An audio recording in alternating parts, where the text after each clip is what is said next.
Mengapa zaman sekarang jebolan sarjana ekonomi bisa tidak sejahtera? Dalam mata pelajaran ilmu ekonomi di seluruh dunia diajarkan grafik penawaran dan permintaan. Orang berpikir ketika barang oversupply maka harga turun. Kenyataannya, sejak zaman perang Diponegoro harga properti tidak pernah turun. Ada 3 deception tipuan abad ke-21 tentang uang. 1. Pengajar ekonomi mengajarkan bahwa wealth atau kekayaan didistribusikan secara adil kepada masyarakat. Ada orang kaya jatuh miskin dan ada orang miskin jadi kaya. Apakah dunia berputar seperti roda? Kadang-kadang di atas, kadang-kadang di bawah. Tidak lagi. Dulu, uang dianggap sebagai nilai tukar dan memiliki nilai simpan. Sekarang, sejak 1970, uang berubah bentuk menjadi kredit bank. Sehingga akibatnya utang komersial bank menyebabkan timbulnya 2 harga. Ketika kita belanja menggunakan kartu kredit, maka kita membayar bunga 10 kali lipat lebih tinggi daripada kredit dengan agunan. Dengan perbedaan biaya cost of money 10 kali lipat secara matematika, tidak mungkin pemilik agunan akan jatuh miskin.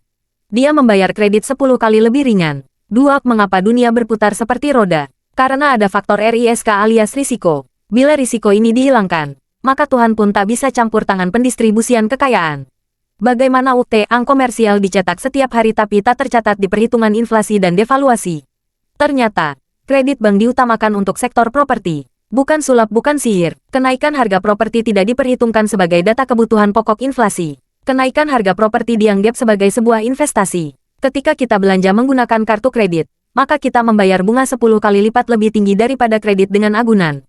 3. Bila faktor perbedaan cost of money 10 kali lipat dan tanpa risiko, apakah grafik supply dan demand tidak berlaku?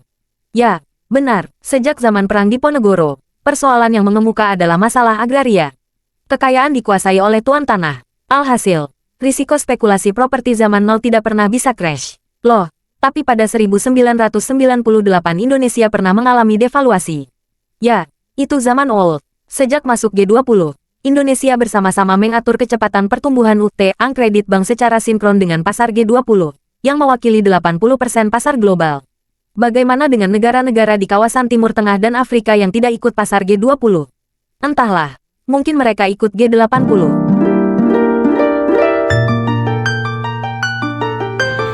Oke, untuk semuanya yang ingin berbisnis dengan cepat tapi aman, kita tahu bahwa kripto, Bitcoin, BTC itu selalu naik, jadi jarang turun.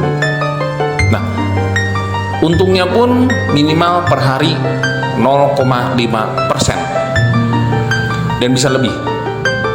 Jadi teman-teman buat belajar gampang nih, tinggal daftar ke saya. Gratis, enak banget ya. Dan teman-teman, ini opportunity yang luar biasa. Teman-teman bisa nyontek langsung signalnya beli di mana, jual di mana, dan bagaimana prosedurnya. Seru banget ya. Tapi saya pengen tekankan bahwa di sini kita khusus untuk ETH dan BTC saja. Kenapa begitu?